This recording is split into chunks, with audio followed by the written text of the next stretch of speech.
नमस्कार, आप देख रहे हैं एनबी न्यूज और मैं हूं आपके साथ योगेश पांडे। स्वागत है आपका उत्तराखंड के महासंग्राम में। उत्तराखंड में राजनीतिक दलों में तमाम महिलाएं भले ही अपनी दावेदारी पेश कर रही हों, लेकिन जिस तरीके से अब महिलाओं को दरकिनार करना कहीं ना कहीं किसी भी पार्टी को नुकसान पहुंचा सकता है।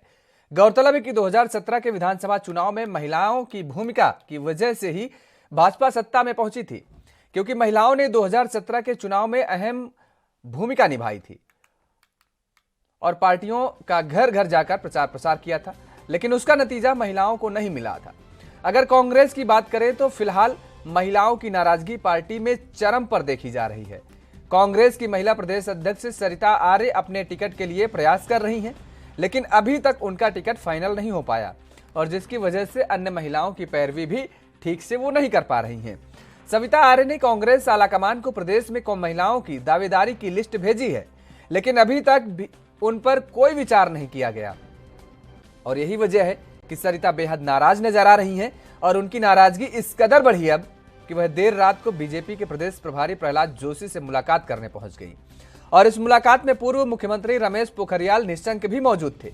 यह मीटिंग इनकी लगभग 1 घंटे तक चली और इस मीटिंग के कई मायने निकाले जा रहे हैं। अब गौरतलब है कि बीजेपी कांग्रेस के पूर्व प्रदेश अध्यक्ष किशोर उपाध्याय भी भाजपा के बड़े नेताओं से मुलाकात करने पहुंचे और उनकी भी मुलाकात प्रहलाद जोशी से हुई थी और जिसके बाद पार्टी के अनुशासन की चाबुक से किशोर को कई पदों से निष्कासित भी किया गया और हाल में माना जा रहा है कि किशोर उपाध्याय और सरिता आर्य अन्य कई लोगों के साथ बीजेपी में शामिल हो सकती हैं। वहीं सरिता ने इन सारे कयासों पर विराम लगाते हुए कहा कि पार्टी अगर महिलाओं की सुध नहीं लेगी तो वह कांग्रेस छोड़कर बीजेपी में शामिल हो जाएंगी। कांग्रेस नेता कमलेश रमन भी टिकट न मिलने से नाराज हो सकती हैं। उन्होंने चेतावनी दी है कि अगर उनका टिकट फाइनल नहीं होता है तो कांग्रेस प्रदेश कार्यकर्ता के बाहर धरने पर बैठ जाएंगी।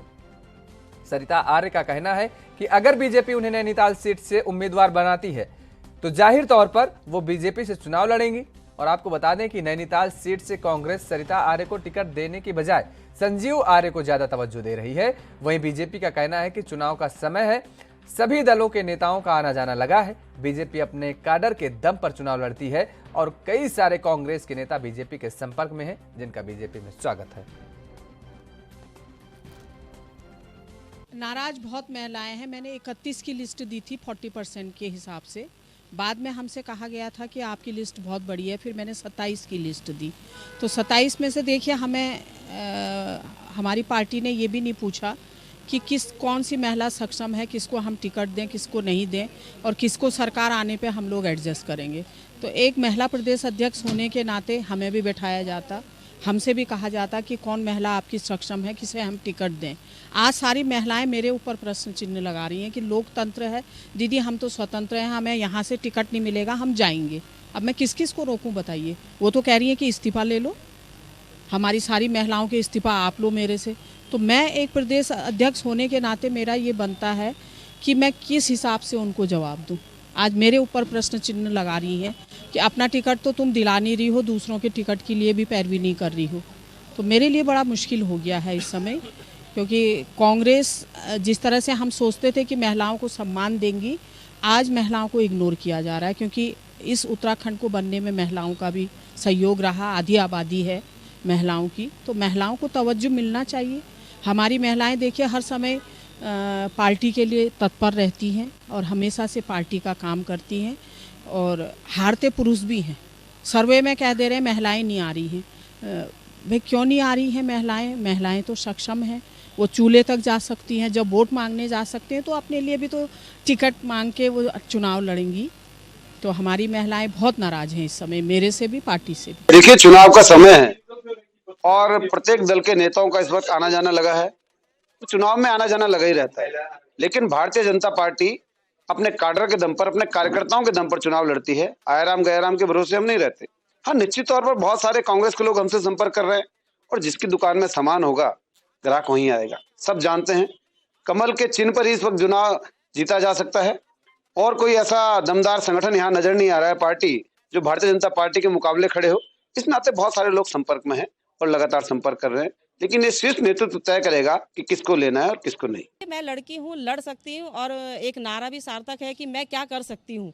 तो मुझे ऐसा लगता है कि जब मुझे टिकट, अगर मेरी पार्टी ने मुझ पर विश्वास नहीं जताया किसी भी कारण से, तो मुझे भी कुछ ना कुछ ऐसा रास्ता निकालना पड़ेगा और मुझे भी बैठना पड़ेगा, क्योंकि एक सत्याग्रह जो महात्मा गांधी जी ने हमें आंदोलन का एक रास्ता दिखाया था, सत्याग्रह करके अपनी बात को रखना, तो वो हमें भी रखनी पड़ेगी अपनी बात को। महिलाओं को अगर अधिकार लेना है तो अपने अधिकार के प्रति सजग भी रहना होगा।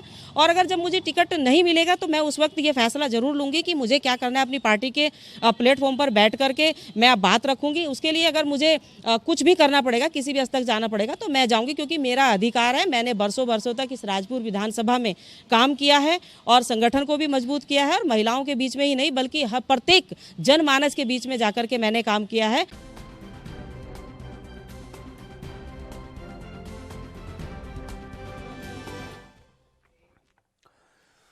तो उत्तराखंड का सियासी बिगुल बच चुका है और जिस तरीके से आधी आबादी की बात हो रही है, महिलाएं बढ़ चढ़ करके हिस्सा लेना चाहती हैं चुनाव में। वो कहती हैं कि जब हर काम में पुरुषों के साथ कंधे से कंधा मिलाकर के महिलाएं चल सकती हैं तो चुनाव क्यों नहीं लड़ सकती हैं। और यही वजह है कि अब इन महिलाओं की आवाज भी उठने लगी है। आज इसी मुद्दे पर चर्चा करेंगे। हमारे साथ मेहमान मौजूद हैं, आपका तारुफ करा देते हैं। कांग्रेस के प्रवक्ता है हमारे साथ सूरज सिंह नेगी जी, आपका बहुत बहुत स्वागत है। और भारतीय जनता पार्टी का पक्ष रखेंगे हमारे साथ हैं कुंवर जपेंद्र सिंह जी, आपका भी बहुत बहुत स्वागत है।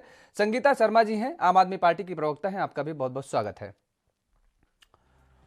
सबसे पहले आप ही के पास आएंगे सूरज जी। आपकी पार्टी में जिस तरीके से अब महिलाओं की आवाज उठ रही है, जब उत्तराखंड राज्य का गठन होना था तो उस दौरान जिस तरीके से महिलाएं बढ़ चढ़ करके भाग ली थी, यह माना जा रहा था कि जितनी जोर शोर से आवाज पुरुष उठा रहे हैं, उतनी ही जोर शोर से आवाज महिलाएं भी उठा रही थी। सड़क पर भी महिलाएं देखी गई थी। उस दौरान जब चुनाव होते थे तो अलग राज्य के गठन के नाम पर सारे राजनीतिक दल इन महिलाओं को वोट बैंक मान करके इनका प्रयोग करते नजर आए। लेकिन अब जब वक्त आ गया है इन महिलाओं को भी सदन पर पहुंचने के लिए, अपनी आवाज उठाने के लिए, अपनी क्षेत्र की जनता की आवाज उठाने के लिए, तो आधी आबादी को दरकिनार कर दिया जा रहा है, नजरअंदाज कर दिया जा रहा है। लड़की हूं, लड़ सकती हूं, आपकी नेता ने नारा दिया और वही आवाज, जिस आवाज को आपने उठाया, जिस टैगलाइन को आपने बनाया, उसी टैगलाइन का प्रयोग किया जा रहा है आपकी पार्टी के शीर्ष नेताओं द्वारा।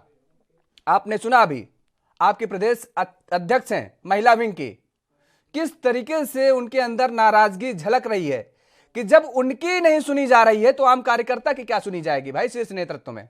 सूरज सिंह जी,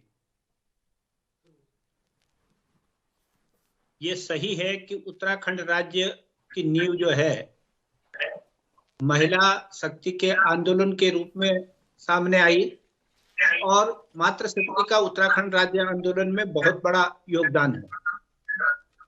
और जहां तक महिलाओं को आगे बढ़ाने सवाल है, महिलाओं को टिकट देने का सवाल है, तो समय समय पर हमारे नेतृत्व ने इस पर विचार भी किया है। और कांग्रेस पार्टी ऐसी पार्टी है जिन्होंने पहली बार पंचायती राज के माध्यम से 33% आरक्षण महिलाओं को देने की बात की और आज वो बढ़कर के पंचायतों में 50% हो गया है। तो ये पंचायतों से महिलाएं सशक्तिकरण हो रहा है और महिलाएं आगे बढ़ रही हैं। और जहां तक विधानसभा का प्रश्न है, तो विधानसभा में भी निश्चित तौर पर जो महिला कार्यकर्ता कार्य कर रही हैं, पदाधिकारी कार्य कर रही हैं, उनको निश्चित तौर पर उन पर विचार किया जा रहा है और उनको टिकट देने की भी जो है कार्रवाई की जाएगी। परंतु टिकट के साथ कई सारी चीजें होती हैं, तो वो सब चीजों पर पार्टी अध्ययन करती है और पूरी जो हमारी स्क्रीनिंग कमेटी है और हमारे प्रदेश का नेतृत्व है, वो सब तय करने के बाद नामों को फाइनल करता है। तो इसलिए जो है अभी ये हमारी जो है स्क्रीनिंग कमेटी की बैठकें चल रही हैं लगातार। आज शाम को हमारी पीईसी की बैठक है, उसमें तय होगा कि किन किन लोगों को टिकट दिया जा रहा है। तो हमारे यहाँ तो उत्तराखंड प्रदेश में माननीय डॉक्टर इंदिरा हृदय जी जैसी बड़ा व्यक्तित्व रही है महिलाओं के क्षेत्र में, और सरिता आर्य जी प्रदेश अध्यक्ष रही हैं और विधायक भी रही हैं। तो कई सारे नाम हैं हमारे पास, बड़े बड़े नाम जो महिला शक्ति के रूप में। अच्छा ये बताइए सूरज सिंह जी, स्क्रीनिंग कमेटी चल रही है, स्क्रीनिंग कमेटी की बैठक हो रही है, बैठक में क्या होता है? बैठक में यही होता है ना कि कौन दावेदार ऐसा है जो कि सीट को निकाल सकता है, पूछा तो जाता है। महिला विंग का कोई काम नहीं उसमें, महिला विंग के प्रदेश अध्यक्ष का कोई काम नहीं उसमें, उनसे पूछा तक नहीं गया। वो मैं नहीं कह रहा हूं, ये अभी आप सुन रहे थे, सरिता जी कह रही हैं कि उनसे पूछा तक नहीं गया कि वास्तव में कोई ऐसा कैंडिडेट है आपकी विंग में जो विधानसभा सीट को निकाल सके। देखिए, उत्तराखंड बहुत छोटा सा प्रदेश है और प्रदेश का जो हमारा नेतृत्व है सबको पता है कि कौन प्रत्याशी कितना सक्षम है। और जो महिला कांग्रेस की तरफ से नाम आए हैं, यूथ कांग्रेस की तरफ से नाम आए हैं, उन सब नामों पर जो है हमारी स्क्रीनिंग कमेटी विचार कर रही होगी। और अभी चूंकि कार्रवाई गतिमान है, इस पर कोई प्रश्न उठाना मैं समझता हूं कि जल्दबाजी होगी। ठीक है सूरज जी, प्रश्न दरअसल ना तो हम उठा रहे हैं और ना तो विपक्षी पार्टी उठा रही है। प्रश्न आप ही के घर के अंदर से आवाज उठ रही है और उस आवाज में प्रश्नवाचक चिन्ह लगा हुआ है, और वो प्रश्नवाचक चिन्ह कोई छोटा मोटा नहीं है। आपकी नेता है प्रियंका गांधी हैं, वो इतनी जोर शोर से आवाज उठा रही हैं लड़कियों के लिए, महिलाओं के लिए, और वही आवाज अब ये बन रही है कि उत्तराखंड में महिलाओं और लड़कियों की आवाज ही नहीं सुनी जा रही है, उनसे पूछा तक नहीं जा रहा है। प्रदेश अध्यक्ष हैं वो, जिम्मेदारी उनके कंधों पर बड़ी है। महिलाओं को प्रदेश की महिलाओं को लेकर के चलने की जिम्मेदारी किनके कंधों पर है? उन्हीं के कंधों पर है ना। प्रदेश की, प्रदेश भर की जितनी कांग्रेस की कार्यकर्ताएं हैं महिलाएं, लीड तो सरिता जी कर रही हैं, और सरिता जी कह रही हैं कि हमसे पूछा नहीं गया है। स्क्रीनिंग कमेटी चल रही है, समय कितना बचा है चुनाव में? आम आदमी पार्टी ने 51 लोगों की लिस्ट जारी कर दी है विधानसभा में, आप ही की जल्दी 2-1 दिन में आ जाएगी लिस्ट। अगर स्क्रीनिंग कमेटी में आप पूछेंगे नहीं, पहले से परोसेंगे नहीं और उसको परखेंगे नहीं, तो कैसे आप ये तय कर पाएंगे कि भाई इस सीट पर ये दावेदारी ठीक है, सकुशल हो पाएगा, संपन्न कर पाएगी, ये विधायक की जीत पाएगी? ठीक है, खैर आपके पास आएंगे। ठीक है, आएंगे आते हैं। कुंवर जी दरअसल ये एक जो सिनेरियो है केवल कांग्रेस में देखने को नहीं मिल रहा है। 2017 के चुनाव का अगर जिक्र करें तो कांग्रेस ने 7 महिलाओं को दावेदारी दी थी और आपने 5 महिलाओं को। भाई सभी लोग महिला वोट बैंक को केवल वोट बैंक तक ही सीमित रखेंगे क्या? आवाज आपके यहां से भी उठ रही है, आपके यहां भी तमाम सारी महिलाओं ने दावेदारी पेश की है। 5 महिलाओं को 2017 में टिकट दिया गया था भारतीय जनता पार्टी के द्वारा। इस विधानसभा चुनाव में महिलाओं की क्या भूमिका होगी बीजेपी में?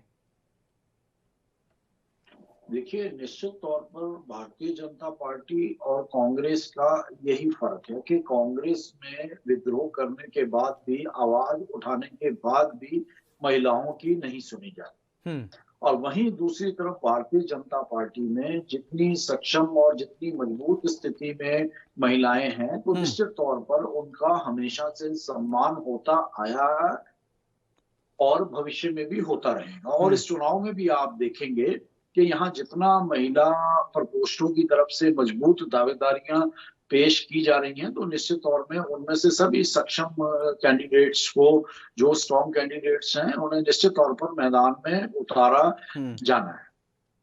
तो ये एक भारतीय जनता पार्टी और कांग्रेस की कार्यप्रणाली का बहुत बड़ा फर्क है। इसलिए भारतीय जनता पार्टी के मंच पे कहीं पे भी आपको इस तरह से विद्रोह की या खिलाफत की राजनीति कहीं नजर नहीं आएगी, क्योंकि यहाँ सबका सम्मान एक सम्मान किया जाता है। यही भारतीय जनता पार्टी की परंपरा है और इसी परंपरा का निर्वाह आगे भी संगठन और सरकार करते रहेंगे।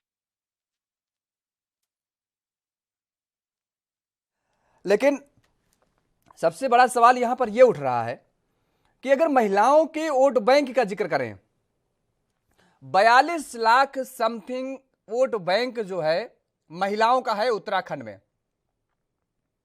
अब पुरुषों का जिक्र कर रहे हैं, 39 लाख समथिंग है।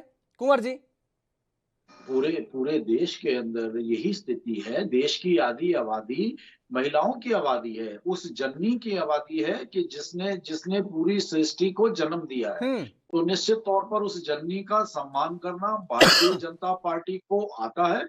भारतीय जनता पार्टी ने उसे समय समय पर साबित भी किया है और भविष्य में भी भारतीय जनता पार्टी अपनी उसी नीति रीति के तहत कार्य करेगी और महिलाओं का सम्मान पहले भी था, आज भी है और भविष्य में भी रहेगा। ठीक है, महिलाओं का सम्मान आने वाले समय में पता चल जाएगा कि लिस्ट में कितने नाम महिलाओं के आते हैं। संगीता जी, आपने तो भाई गजब ही कर दिया। आप भी पीछे नहीं हैं, आप तो खुद ही महिला हैं, पैनल में बैठी हैं, अच्छा है। साथ में कम से कम 51 लोगों में जो मुझे जानकारी है, 4 लोगों के नाम मुझे जानकारी है। 51 लोगों की सूची में 4 महिलाओं को दिया गया टिकट। 70 विधानसभा सीटें हैं। अब जो है 19 टिकट और बचे हैं। जब 51 में 4 लोगों को दिया गया तो 19 में तो मुझे लगता है अगर एक भी नाम निकल आए तो बहुत अच्छी बात होगी, शायद एक आध नाम निकल आएंगे। आपकी पार्टी भी वास्तव में क्या महिलाओं पर भरोसा नहीं कर पा रही है कि महिलाएं विधानसभा चुनाव जीत नहीं सकती हैं, सदन तक नहीं पहुंच सकती हैं? इतिहास अगर देखें तो 2017 में पहली बार ऐसा हुआ है कि 10% महिलाएं सदन तक पहुंच पाई हैं। संगीता जी, ज्यादा महिलाओं को टिकट दिए थे अभी तक। आम आदमी पार्टी उत्तराखंड में पहली बार विधानसभा चुनाव लड़ रही है, तो जो महिलाएं आम आदमी पार्टी में थी और जिन्होंने बढ़ चढ़कर तैयारी की और अपनी विधानसभा में अपनी भूमिका बनाई, उनको आम आदमी पार्टी ने टिकट दिया है।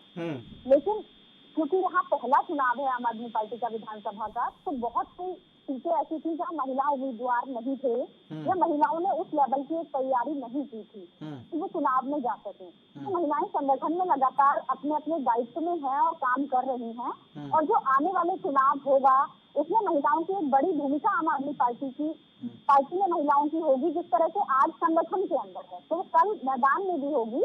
और अभी जिन भी महिलाओं को टिकट दिया गया है तो वो कहीं ना कहीं उस योग्य थी, और आम आदमी पार्टी जो भी योग्यतम उम्मीदवार हैं, चाहे वो महिलाएं हो चाहे वो युवा हो, उन सबको प्रत्याशियों की लिस्ट में शामिल कर रही है। और दिल्ली में बात की जाए तो सबसे ज्यादा अगर किसी ने महिलाओं को टिकट दिया है तो कांग्रेस बीजेपी से ज्यादा आंकड़ा हमारा आम आदमी पार्टी का ही है। और वही उत्तराखंड में भी आपको आगे देखने को मिलेगा, क्योंकि जो महिलाएं आज संगठन में है वो कल अपनी भूमिका अपनी विधानसभा में उचित बनाएंगी और कल को अपनी दावेदारी भी रखेंगी, और जो आप चुनाव होंगे उनमें एक योग्य भूमिका निभाएंगी। आज 4 हैं तो कल 14 भी होंगे। ठीक है सूरज जी, अब आवाज जो उठ रही है और अगर ये बगावत में तब्दील हो गई तो कांग्रेस के लिए मुश्किल खड़ी हो सकती है। देखिए, कहीं कोई बगावत नहीं है। कांग्रेस पार्टी में आंतरिक लोकतंत्र है और सब लोगों को अपनी बात रखने का अधिकार है। और जहां तक भारतीय जनता पार्टी का प्रश्न है, वहां पर आंतरिक लोकतंत्र नाम की कोई चीज नहीं है। अरे ये सभी कहते हैं महाराज, ये सभी कहते हैं। कौन नहीं कहता है कि हमारी पार्टी में बात रखने की, आवाज रखने की वो नहीं, इजाजत नहीं है। नहीं, देखिए वो तो सामने दिखता है भारतीय जनता पार्टी में नहीं है। और ये बात सत्य है कि जब से प्रियंका जी ने महिलाओं को आगे बढ़ाने का काम किया है, उनके अंदर एक ऊर्जा भरने का काम किया है, तो इसका असर भारतीय जनता पार्टी में दिखाई देने लगा है। और भारतीय जनता पार्टी की जितनी महिला नेत्री हैं, उन्होंने भी 9 वर्ष के पोस्टर और बैनर के माध्यम से अपनी अपनी पार्टियों में दावेदारी करने का काम किया है। तो ये अच्छा है कि प्रियंका जी का जो महिलाओं को आगे बढ़ने का संदेश है, उससे महिलाओं के अंदर जो है जागृति पैदा हो रही है और वो सोच रही हैं कि हम भी लड़ सकती हैं, हम भी आगे बढ़ सकती हैं। और ये अच्छी शुरुआत है। निश्चित तौर पर महिलाओं को आगे आना चाहिए। और अच्छी राय है आपकी। चलिए मान लिया अच्छी पहल है आपकी, लेकिन क्या नैनीताल सीट से किसको आप नाराज करेंगे, ये बताइए। आप नैनीताल सीट से किसको नाराज करेंगे? अभी ये भविष्य के प्रश्न में है, जब टिकट की सूची जारी हो जाएगी तब उसका आकलन होगा। परंतु मैं भारतीय जनता पार्टी के मित्रों से पूछना चाहता हूं कि आप महिला सम्मान की बहुत बात करते हैं। 7 साल में जो लोकसभा में महिलाओं को 33% आरक्षण का बिल है, उसको आप ठंडे बस्ते में डाले हुए हैं। अगर आप महिलाओं के लिए 33% आरक्षण की सुविधा प्रदान कर देते तो निश्चित तौर पर आज हमारी महिलाओं को जो है आगे बढ़ने का मौका मिलता। तो ये केवल और केवल कहते हैं कि हम मातृशक्ति के सम्मान की बात करते हैं, महिलाओं के सम्मान की बात करते हैं। 2017 में भी इन्होंने केवल 5 महिलाओं को उत्तराखंड में टिकट दिया और इससे आगे बढ़कर कांग्रेस पार्टी ने 7 लोगों को टिकट दिया। जाने दीजिए सूरज जी, जाने दीजिए। 33% आरक्षण नहीं, ये बाधा कर रहे हैं, पैदा कर रहे हैं। हम कह रहे हैं आप पहल कीजिए। आपने 40% जब उत्तर प्रदेश में कहा है तो उत्तराखंड में कुछ ऐसी प्रक्रिया करिए। आपने चुनाव की रैलियों का बहिष्कार किया कि हम रैली नहीं करेंगे कोरोना को लेकर के।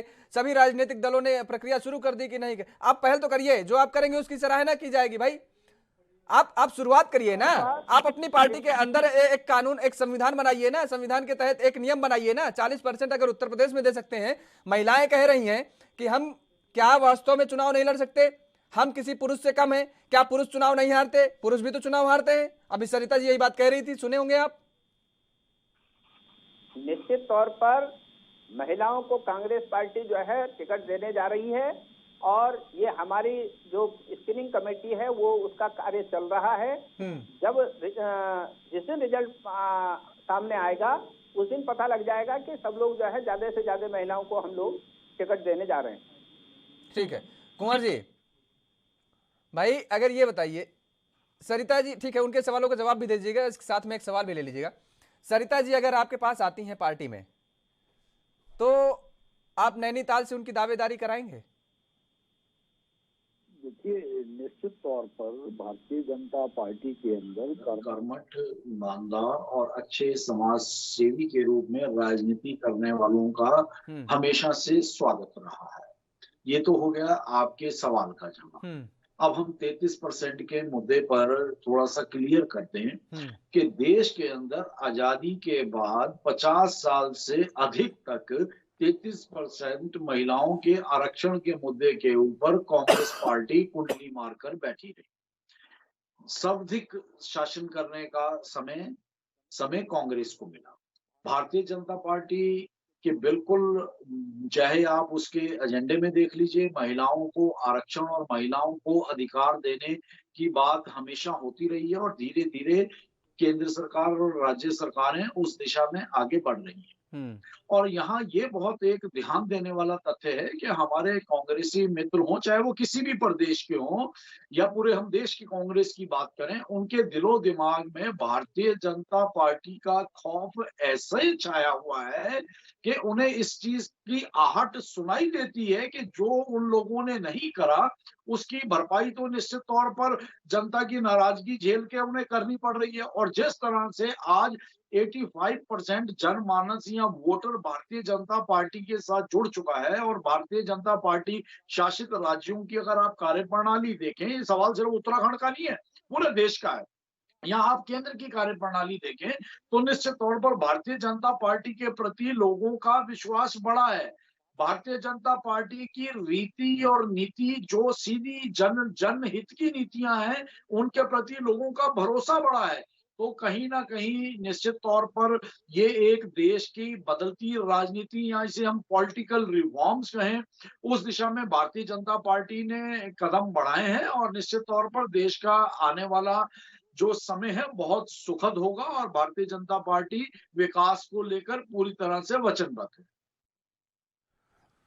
पिथौरा, थराली और भगवानपुर, इन 3 सीटों का अगर जिक्र करें तो इन तीनों सीटों पर महिलाएं अपनी पति की विरासत को, राजनीतिक विरासत को आगे बढ़ा रही हैं। अगर महिलाओं में दमखम नहीं होता, पुरुषों को ही लोग ये मानते कि यही सदन तक जा सकते हैं और यही क्षेत्र का विकास कर सकते हैं, तो ये 3 जो नेता हैं इनको जनता चुनती नहीं। इंदिरा हृदयेश जी जो हैं 2002, 7 को छोड़ दीजिए, 12 और 17 इन चुनावों में उन्होंने ही बाजी मारी थी और इस बार अब जनता के मन में जरूर है कि क्या उनके बेटे इस विरासत को संभाल पाएंगे। डर तो कहीं ना कहीं कांग्रेस के अंदर भी है कि वास्तव में ये सीट बच पाएगी कि नहीं बच पाएगी। तो अगर महिलाएं इतना करके दिखा सकती हैं, सब कुछ विरासत को संभाल सकती हैं, और अगर आगे की विरासत अब उनके पुत्र कोई ऐसे हैं उनको संभालने का मौका मिल रहा है, तब भी ये हिचकिचाहट हो रही है कि टिकट बेटे को दिया जाए या किसी और दावेदार को उतारा जाए, तब आप बताइए महिलाएं कहां पीछे हैं? देखिए, आप यहाँ थोड़ा सा चूक गए। अभी उत्तराखंड के अंदर एक सीट ऐसी और है जिसे जहां से महिला को टिकट दिए जाने के ऊपर पूरी तरह से पार्टी अपना मन भी बना चुकी है। और आपने देखा होगा जिस तरह से अभी कैंट विधानसभा में उत्तराखंड के बहुत वरिष्ठ हमारे विधायक, उनकी डेथ हुई। उनकी डेथ के बाद पार्टी पूरी तरह से उनकी धर्मपत्नी जी को मनाने का प्रयास कर रही है कि आप एक महिला होने के नाते आप भी एक सीनियर लीडर नहीं है, आप आइए प्रदेश में नेतृत्व कीजिए। तो ये भारतीय जनता पार्टी की परंपरा है। उनके सामने ना आने की स्थिति में या वो ना लड़ना चाहे तभी उस सीट के ऊपर दूसरे प्रत्याशी का प्रस्ताव के ऊपर ध्यान दिया जाएगा। लेकिन भारतीय जनता पार्टी का केंद्रीय नेतृत्व, प्रदेश का नेतृत्व एक महिला को फिर आगे लाके कहीं ना कहीं महिलाओं के सम्मान को आगे रखने का प्रयास कर रहा है। और ये आपको आने वाले, हम आपको एडवांस में बता रहे हैं, ये आपके लिए भी एक ये तथ्य बनेगा कि भारतीय जनता पार्टी की कथनी और करनी में कोई फर्क नहीं है। महिलाओं को सम्मान देने की दृष्टि से भारतीय जनता पार्टी निश्चित तौर पर अग्रसर रही है और ये आपको देखने में मिलेगा इन चुनावों में। संगीता जी, आप बताइए, महिलाओं की बढ़ चढ़ करके जिस तरीके से भागीदारी भारतीय जनता पार्टी तो ये कह ही रही कि आने वाले जो समय होगा जब उनकी लिस्ट जारी होगी तो उसमें ये देखने को मिलेगा, और कांग्रेस भी इस बात का दावा ठोक रही है कि वो चूकेगी नहीं इस बार महिलाओं के सम्मान को लेकर के, मात्र शक्ति का पूरा ख्याल रखा जाएगा। और अब आम आदमी पार्टी तो इसमें पिछड़ती नजर आ रही है, और अगर आम आदमी इस पे पिछड़ी तो इसका खामियाजा क्या आम आदमी पार्टी को भुगतना पड़ सकता है? संगीता जी,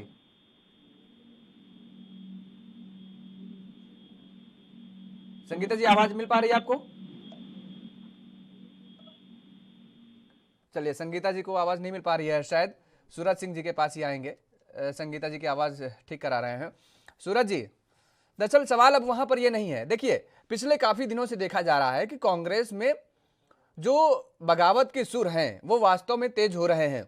कैसे मना पाएंगे आप लोग इन्हें, क्योंकि अब इन लोगों की आवाज बढ़ती जा रही है। अभी तक ये था कि टिकट दीजिए भाई साहब, टिकट हम चुनाव लड़ेंगे, लेकिन अब तो ये हो गया कि अगर आप नहीं देंगे साहब तो बीजेपी देगी, और बीजेपी देगी तो मैं वहां चुनाव लड़ूंगी। तो अगर ये सीन आ गया तो भारतीय जनता पार्टी तो इस मौके को गंवाएगी नहीं, भारतीय जनता पार्टी तुरंत कैच करेगी और आप ही के सामने, आप ही के प्रत्याशी के सामने, आप ही के प्रत्याशी को, क्योंकि बहुत ज्यादा समय तो होगा बचा नहीं अब चुनाव के लिए, इतने कम समय में पार्टी छोड़ करके वो जाएंगी, तो उन्होंने कुछ काम तो किया होगा क्षेत्र में, और जो भारतीय जनता पार्टी का कोर वोट बैंक होगा उसका भी उन्हें लाभ मिलेगा। तो चुनौती तो बहुत बड़ी आ जाएगी आपके सामने फिर। देखिए पांडे जी, कहीं कोई चुनौती नहीं है, और कांग्रेस पार्टी की अभी लिस्ट जारी नहीं हुई है प्रत्याशियों की, और सरिता जी को लग रहा है कि संजीव आर्य जी वहां से जो वर्तमान विधायक थे वो पार्टी में आ गए हैं, कहीं उनके टिकट पर कहीं कोई कैंची न चल जाए। तो इस शंका से सशंकित होंगी, और यदि कोई व्यक्ति केवल टिकट के लिए ही पार्टी में है तो अब पार्टी तो एक व्यक्ति को लेकर नहीं सोचती ना, पार्टी तो पूरे ओवरऑल सोच करके ही कार्य करती है। और अगर कोई व्यक्ति मन बना लेता है कि उसने जाना ही जाना है तो उसको फिर उसका क्या किया जा सकता है। लेकिन ना जिस तरीके से खबरें आ रही हैं कि भारतीय जनता पार्टी में वो गई भी थी, मुलाकात भी कराई हैं, उसके बाद अब क्या मान मनौवल चल रही है कि नहीं? देखिए, अब भारतीय जनता पार्टी में जाने का उन्होंने अगर मन बनाया है तो फिर उस बारे में क्या कहा जा सकता है। और मैंने कहा ना कि केवल टिकट के लिए ही इधर उधर जाने का, अगर आदमी कहता है कि मुझे टिकट नहीं मिलेगा तो मैं पार्टी छोड़ दूंगा, इससे पहले भी लोगों को पार्टी ने बहुत कुछ दिया है। पार्टी ने आपको टिकट दिया, आप विधायक बनी, आप महिला कांग्रेस की अध्यक्ष हैं, और सरिता जी बहुत सज्जन समझता हूं कि उनको कोई ऐसा, ये पार्टी संगठन में रहते हुए उनको जो है अपने अधिकारों के लिए। अरे अच्छा, ये बताइए भाई साहब, ये बताइए सूरज जी, कुंवर जी आ रहे हैं आपके पास, एक सवाल का जवाब ले लें बस। सूरज जी, पूरे कार्य आप ही के पार्टी से बगावत करके जो व्यक्ति जाता है दूसरी पार्टी में, सत्ता की मलाई खाता है, और जब कुछ समय बचता है तो वो वापस पार्टी में घर आ जाता है, अपने घर वापसी कर लेता है, और वो उसी सीट से दावेदारी कर देता है जिस सीट पर आपका 5 साल कोई एक कार्यकर्ता, मामूली कार्यकर्ता, वहां पर पूरी जी जान लगा करके मेहनत कर रहा था। उसने अपनी एक पृष्ठभूमि बनाई, इतना जनसंपर्क किया, इतनी कमर तोड़ मेहनत की, और जब चुनाव लड़ने का समय आया तो आप कह रहे हैं कि नहीं भाई साहब, आप नहीं, जो हमसे गद्दारी करके गया था, 5 साल सत्ता की उसने मलाई खाई, और अब वापसी आ गया है तो हम उसका ख्याल रखेंगे, आपका ख्याल नहीं रखेंगे। ये कहां का जायज है? ये आज देश में ये जो आयाराम गयाराम की संस्कृति है, हाँ, निश्चित तौर पर ये संस्कृति जो है दुखद है, और एक पार्टी ने ही, सब पार्टियों ने एक दरवाजे खोल रखे हैं कि जो दूसरे दल से आएगा उसको आते ही टिकट मिलेगा। तो निश्चित तौर पर एक कार्यकर्ता के रूप में ये पीड़ादायक है, और इन प्रवृत्तियों पर तो जनता ही रोक लगा सकती है। अगर जनता ये कहती है कि भाई पिछली बार आप इधर से थे, अगली बार इधर से हैं, तो अगर निश्चित तौर पर 2017 के चुनाव में जनता ऐसे लोगों पर लगाम लगाने का काम करती, नकेल कसने का काम करती, ऐसे लोगों को विधानसभा में न भेजकर बाहर का रास्ता दिखाती, तो ये संस्कृति जो है रुक सकती थी। पर जब जनता भी उस चीज को स्वीकार कर लेती है तो ये पार्टियां भी जो है फिर इसी प्रकार से कार्रवाई कर रही हैं। देखिए, इसमें कोई सी भी पार्टी हो, कोई भी पार्टी दूध की धुली हुई नहीं है। हर पार्टियों ने अपने दरवाजे बाहर के लोगों के लिए खोल रखे हैं। तो ये कार्यकर्ताओं के बीच में चिंता का विषय तो है ही। और जहां तक हमारे भारतीय जनता पार्टी के मित्र कह रहे थे कि वो महिलाओं को टिकट देने के लिए कैंट सीट का वो देहरादून में जिक्र कर रहे थे, तो कैंट सीट पर भी भारतीय जनता पार्टी केवल और केवल जो है सहानुभूति बटोरने के लिए, हरवंश कपूर जी लंबे समय से वहां पर प्रतिनिधि रहे हैं, तो केवल सहानुभूति बटोरने के लिए उनकी पत्नी को जो है आगे लाने का काम कर रहे हैं। तो बाकी जो महिलाओं के लिए असली काम होना चाहिए, जो लोकसभा से 33% का आरक्षण का जो बिल जो है पेंडिंग है, उसको आगे लाना चाहिए। और महिलाओं को जो है, आ गई आपकी बात, फिर वही बात आप पुराने आ गए। कुमार जी, देखिए, जो सरिता आर्य जी के प्रकरण के ऊपर हमारे कांग्रेस के मित्र ने जिस तरह से सफाई दी, उससे इतना तो बिल्कुल साफ हो गया कि कांग्रेस में महिलाओं को सम्मान की दृष्टि से और उनकी मेहनत का जो फल जब समय आता है उसको किस तरह से उसे ट्रीट किया जाता है, ये तो बिल्कुल स्पष्ट हो गया। हम सहानुभूति नहीं, हम महिला सम्मान की बात करते हैं, और आप महिला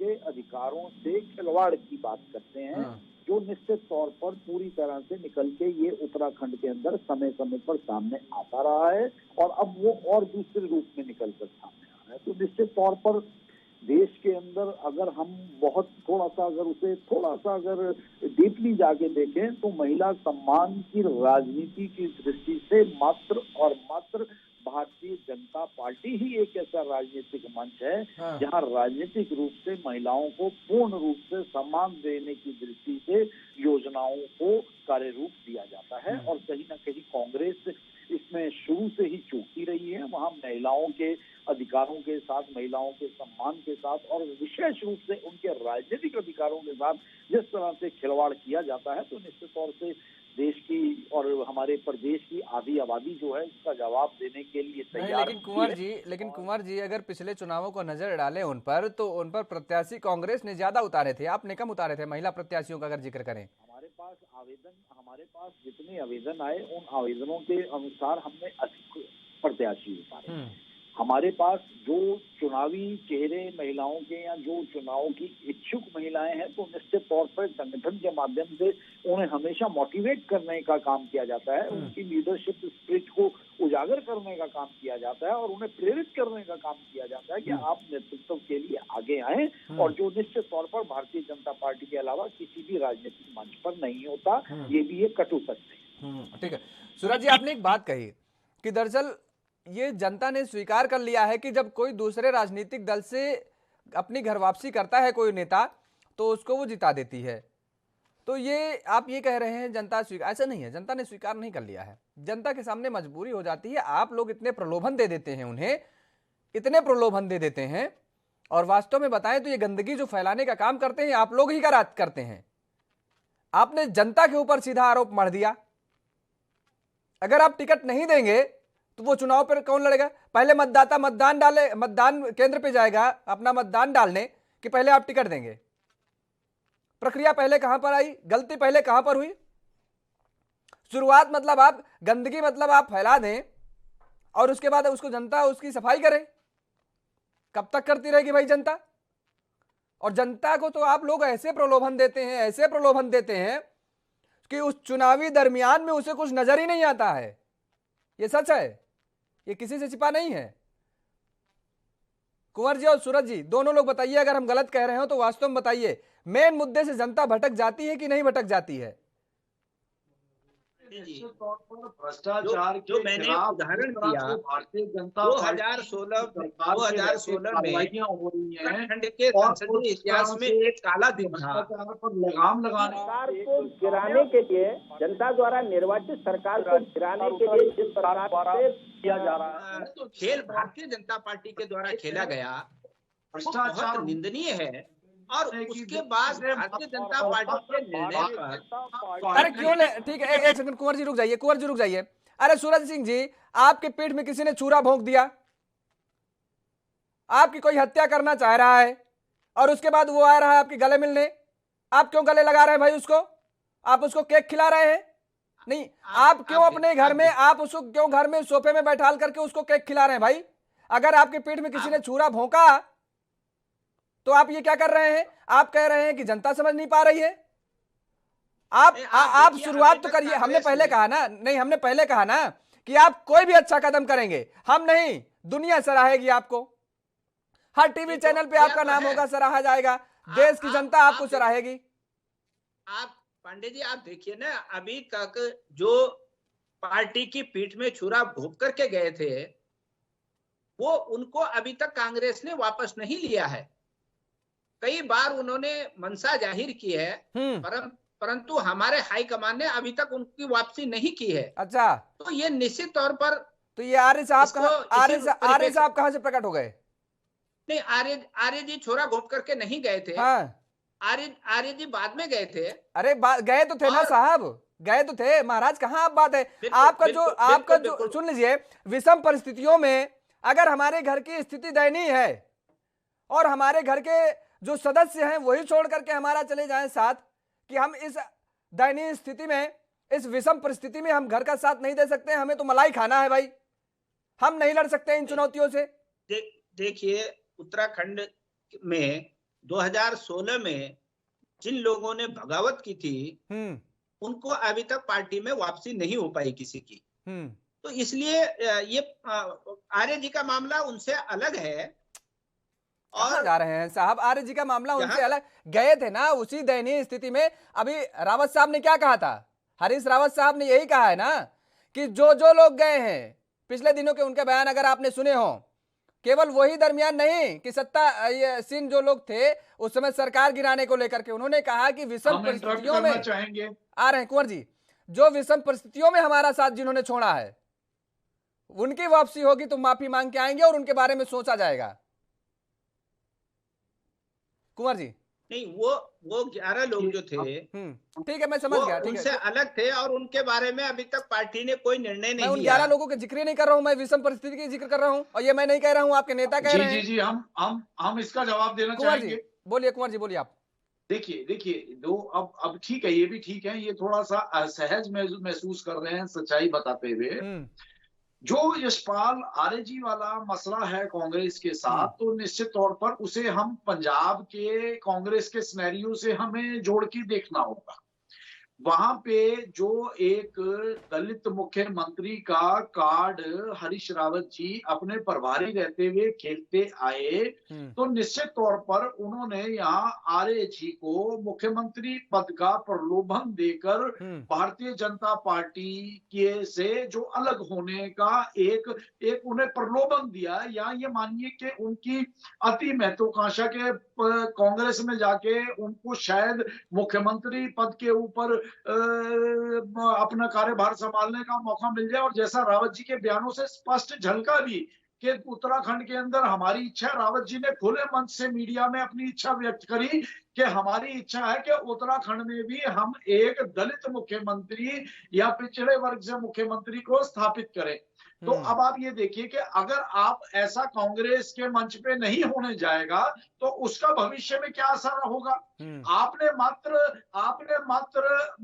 आपने यशपाल आर्य जी को नहीं ठगा, आपने संपूर्ण वर्ग को ठगा है। आप संपूर्ण वर्ग से दगा करने जा रहे हैं, आप संपूर्ण वर्ग को धोखा देने जा रहे हैं। क्यों नहीं आप आर्य जी को मुख्यमंत्री का चेहरा घोषित करते। आपकी कथनी, आपकी करनी और आपने बांटो और राज करो की नीति की, इन्हीं नीतियों की वजह से आज देश के अंदर कांग्रेस गर्त में चली गई है। अगर वाकई में आप इतने सच्चे हैं, इतनी आपके अंदर सच्चाई है, इतना आपके अंदर दलित और पिछड़ा वर्ग का प्रेम है, तो आप अपने जिस प्रलोभन के दम पर आप लेके गए थे आर्य जी को, आप आर्य जी को मुख्यमंत्री का चेहरा क्यों नहीं घोषित करते हो भाई। तो ये एक सत्य है जो शायद कांग्रेस के हमारे साथी नहीं बोल पाएंगे, चाहकर भी नहीं बोल पाएंगे। जपेंद्र साहब आप ही क्यों नहीं बना लेते हैं? आप नहीं चाहते कि उत्तराखंड में कोई दलित मुख्यमंत्री बने या कोई पिछड़ा मुख्यमंत्री बने? क्या उनका अधिकार नहीं है? अगर उनका अधिकार, आप कहिए ना अपनी पार्टी से कि आप दलित को किसी को मुख्यमंत्री बनाइए। सभी देशवासियों आपको किसने रोका है? कैरेक्टर बिल्ड करने का काम आपको किसने रोका है? और ये दूसरी तरफ वो कांग्रेस है जिसने आज तक देश को वर्गों में, जातियों में बांटा। और ये तो वही काम हुआ कि भाई आपसे बेहतर कोई नहीं जानता बांटना। पार्टी सबसे बेहतर काम करती है बांटने का। तो निश्चित तौर पर देश में भाई को भाई से लड़ाने का काम और हमारे ये भारतीय जनता पार्टी से बढ़िया और कोई नहीं कर सकता। हमें किसके साथ जाना है। और जब राष्ट्रीय चरित्र की बात आती है, राष्ट्रीयता की बात आती है,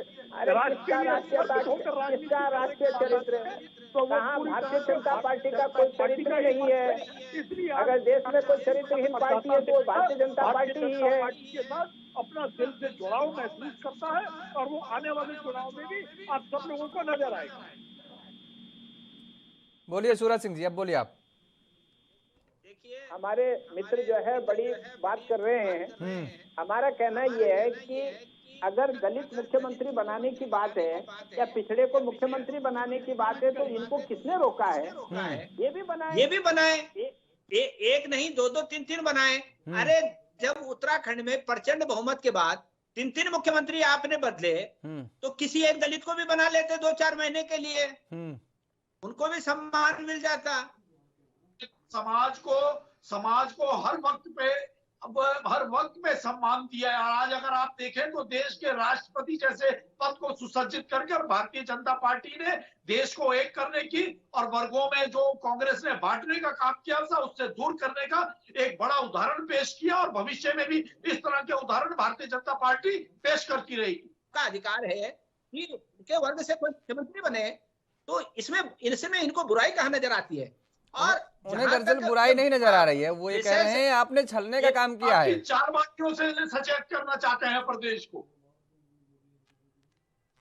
सूरज जी, उन्होंने दरअसल उन्हें नजर बुराई नहीं आ रही है, वो कह रहे हैं कि आपने छलने का काम किया है।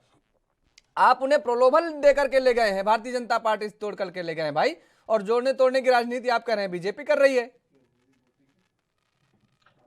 दम है तो बनाइए उन्हें अपने मुख्यमंत्री का चेहरा घोषित तोड़ने की राजनीति में तो भारतीय जनता पार्टी विश्वास करती है, कांग्रेस तो हमेशा जोड़ने की बात में विश्वास करती है। मुख्यमंत्री होना चाहिए, उसके बाद आपने इस तरह की हरकत करी। आप अपने को बताना चाहूंगा कि हमारे पार्टी में महिला प्रधानमंत्री, देश की पहला महिला प्रधानमंत्री हमारी पार्टी से आई हैं, देश की महिला राष्ट्रपति हमारी पार्टी से आई हैं, और हमारी राष्ट्रीय अध्यक्षा जो है इंदिरा गांधी से लेकर और सोनिया गांधी जी तक महिला से आई हैं।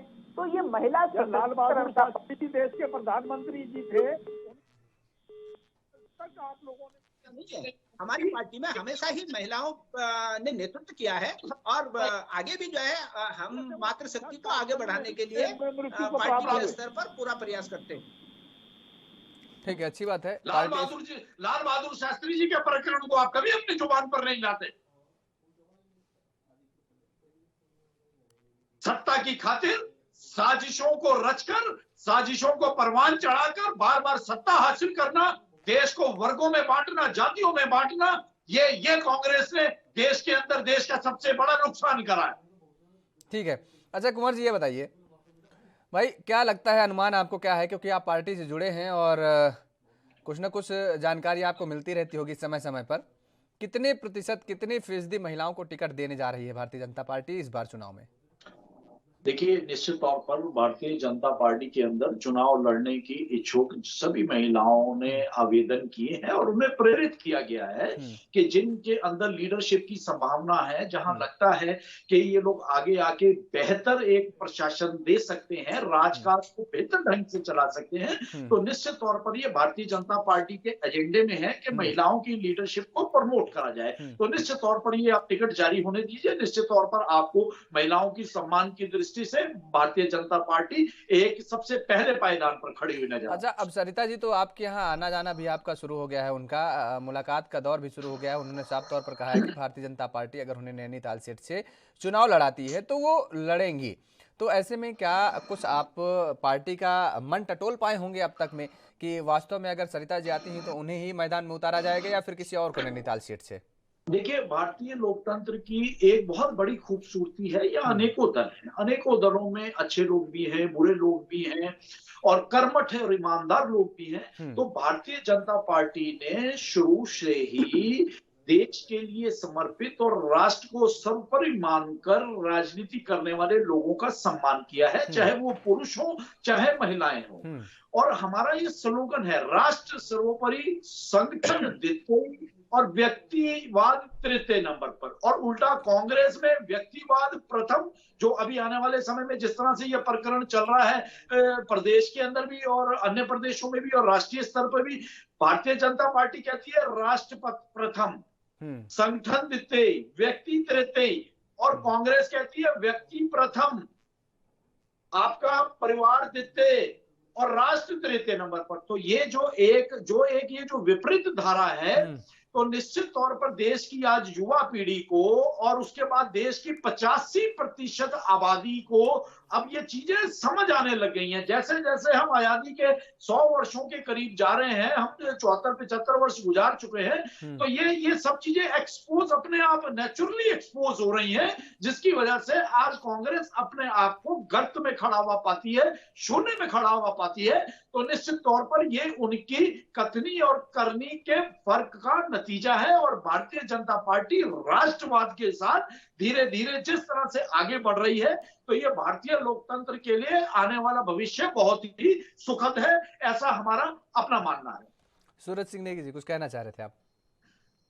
देखिए, हमारे जपेंद्र जी बड़े राष्ट्रवाद की बात कर रहे हैं, और जिन लोगों ने राष्ट्र के आंदोलन में कोई योगदान नहीं है, वो लोग अगर राष्ट्र प्रेम की बात करते हैं तो हमको बड़ा आश्चर्य होता है कि जनता रख जिन लोगों ने राष्ट्र के लिए कुछ नहीं किया, केवल झूठ बोलने का काम किया, जनता को सांप्रदायिक आधार पर बांटने का काम किया, वो लोग केवल और केवल राष्ट्रवाद की बात करते हैं, राष्ट्र प्रथम करते हैं। अरे राष्ट्र आपने पूरे राष्ट्र को बेचने का काम कर रहे हैं आप लोग। राष्ट्रवाद के साथ आप लोग देश में को एक करने का प्रयास करती रही है, जो निरंतर जारी रहेगा।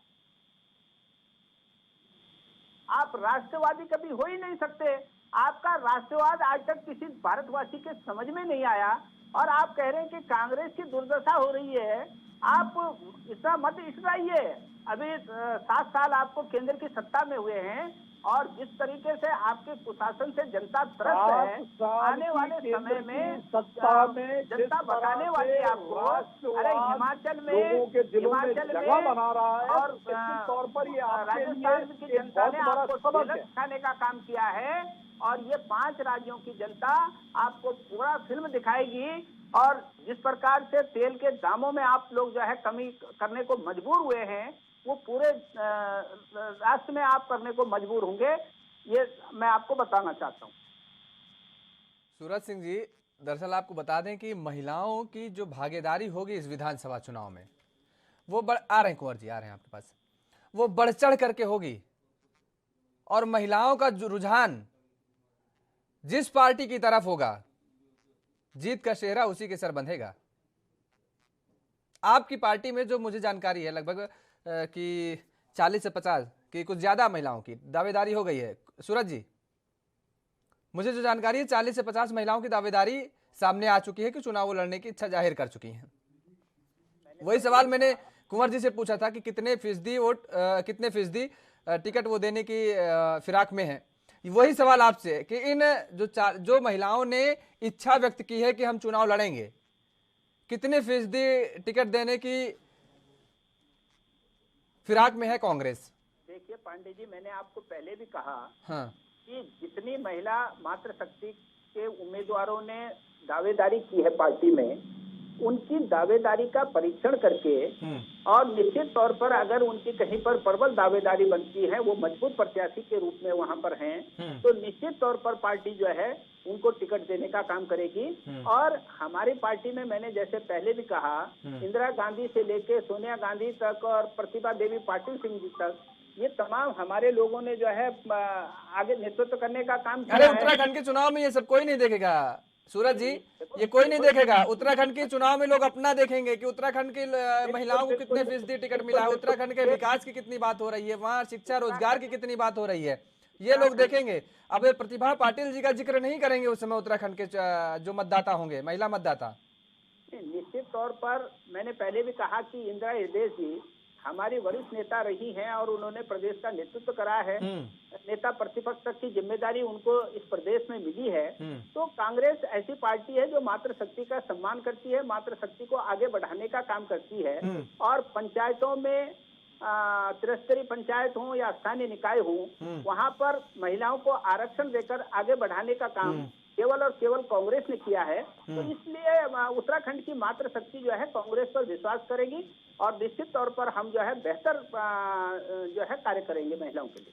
ठीक है कुंवर जी, पहले तो हम अपने कांग्रेसी मित्र को ये बता दें, ये बार बार घूम के तेल पेट्रोल से चले जाते हैं कि ये कीमतें भारत में नहीं बढ़ी हैं, ये पूरे यूरोप में बढ़ी हैं, पूरे अमेरिका में बढ़ी हैं, कनाडा में बढ़ी हैं, ऑस्ट्रेलिया में बढ़ी हैं। तो जो हमारे विकसित राष्ट्र हैं, ये वहाँ पे भी महंगाई की वजह से इस तरह से कीमतों में बढ़ोतरी हुई है। तो ये इस जानकारियों के अभाव में इस तरह से प्रदेश की जनता को हमारे कांग्रेस के भ्रमित करने का काम ना करा करें। ये आपने कुछ किया नहीं है उनके लिए। आज पूरा विश्व खेल रहा है, आपकी पार्टी ने उसके लिए कुछ किया नहीं है, वहाँ पे भी इसलिए तो है आपके पास बताने के लिए वहाँ पे भी डेली ग्रोसरी की कीमतें बढ़ी हैं। वहाँ पे भी आपका बाजार के अंदर आप चले जाएं तो चाहे वो रेडीमेड गारमेंट हो, चाहे वो मैन्युफैक्चरिंग आइटम्स हो, चाहे वो ट्रेड आइटम्स हो, तो डेफिनेटली ये पूरी दुनिया के अंदर ये महंगाई। भैया ये काम केवल कांग्रेस ने किया है महिलाओं को आगे बढ़ाने का, तो लेकिन हमारे कांग्रेस केवल कांग्रेस ने महिलाओं को आगे बढ़ाने का किया है, आपने नहीं किया। अब हम दूसरे मुद्दे पे आते हैं। आज भारतीय जनता पार्टी के अंदर सर्वाधिक महिलाएं, चाहे वो आप निकायों की बात करें, निकायों में भी प्रतिनिधित्व करती हुई मिल जाएंगी, पंचायतों में भी अरे मिल वो जाएंगी, कांग्रेस जिला ने नींव पंचायत रखी है ना अध्यक्ष उसकी। के रूप में मिल जाएगी। जतेंद्र जी, कांग्रेस ने नींव रखी है, इसीलिए वो कर रही है भारतीय वो। संविधान ने नींव रखी है, आप उसमें रोड़ा बने हुए थे, आप गलती करते हैं। वो भारतीय संविधान की नींव है और भारतीय संविधान की नींव, उसमें बार बार कोर्ट्स को भी इंटरवीन करना पड़ा, उसके बाद जाके वो सुधार आए। आप तो उसमें कुंडली मारे हुए बैठे थे। जतेंद्र जी, आप हमेशा आपके राज में कांग्रेस ने बेटियों को आगे बढ़ाने का काम किया, शिक्षा के अवसर देने का काम किया, उनको पंचायतों में आरक्षण देने का काम किया। आपके पार्टी के नेताओं ने तो महिलाओं का और मातृशक्ति का शोषण करने का काम किया। केवल शोषण उनका किया है, तो आपकी पार्टी तो केवल महिलाओं का शोषण कर सकती है, आगे नहीं बना सकती। चलिए ठीक है, कौन पार्टी किसका शोषण कर रही है ये आने वाला वक्त बताएगा। फिलहाल कुंवर जपेंद्र सिंह जी और सूरज सिंह नेगी जी, आप दोनों मेहमानों का हमारे साथ जुड़ने के लिए बहुत बहुत शुक्रिया।